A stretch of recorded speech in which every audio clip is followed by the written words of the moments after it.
संघटना समन्वय समितीच्या वतीने राज्यातील 17 लाख कर्मचारी, शिक्षक, शिक्षकेतर कर्मचारी, कंत्राटी कर्मचारी या 21 एप्रिल पासूनच्या बेमुदत संपात सहभागी होत आहेत।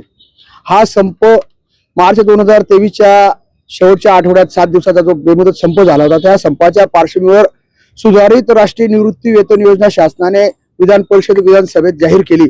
त्याचा शासन निर्णय सुद्धा प्रसिद्ध झाला, परंतु त्या संदर्भातच्या अद्यापपर्यंत मार्गदर्शक सूचना प्रसिद्ध केलेल्या नाहीत।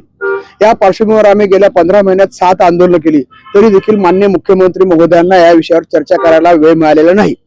याकडे प्रमुख लक्ष वेधण्यासाठी आम्ही हा बेमुदत संप वर जात आहोत। यामध्ये शिक्षकांच्या टीईटी परीक्षा, संच मान्यता, अशैक्षणिक कामे आणि शिक्षण क्षेत्रातलं खाजगीकरण, कंत्राटी कर्मचाऱ्यांना सेवेत कायम करा आणि आकृतीबंध आणि पुनर्रचनेच्या माध्यमातून विविध पदं जी गोठवली जात आहेत, त्या विषयांकडे लक्ष वेधण्यासाठी आम्ही हा बेमुदत संप करत आहोत। आता ही माघार नाही। सरकारने जोपर्यंत या संदर्भात जुन्या पेन्शनच्या संदर्भात आम्ही मागणी सोडलेली नाही, मात्र सुधारित राष्ट्रीय निवृत्ती योजनेच्या मार्गदर्शक प्रसिद्ध झाल्याशिवाय आता आमची माघार नाही, एवढे मात्र निश्चित।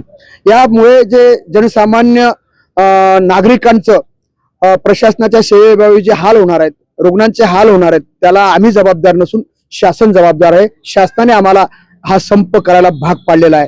त्यामुळे सर्वसामान्य जनतेने ची जी गैरसोय होणार आहे, याला सरकारी कर्मचारी किंवा शिक्षक, शिक्षकेतर कर्मचारी जबाबदार नसून शासन त्याला जबाबदार आहे। संप धुळ्यामध्ये कुठल्या ठिकाणी नेमकं होणार आहे आणि कशी त्याच्या घडामोडी आहेत? या ठिकाणी विशेषतः अडचण अशी आलेली आहे की प्राथमिक माध्यमिक शिक्षकांच्या काही परीक्षा आणि पट पडताळणीचा अडचणी असल्या कारणाने ते 23 तारखेपासून या बेमुदत संपात सहभागी होणार असल्या कारणाने आम्ही 21 आणि 22 हे 2 दिवस या कल्याण भवन इथे ठाण मानून बसणार आहोत आणि 23 तारखेला एक भव्य दिव्य मोर्चा या ठिकाणाहून कल्याण भवनहून जेल रोडला किमेन क्लबला निघून शासनाचं लक्ष वेधण्यात येईल।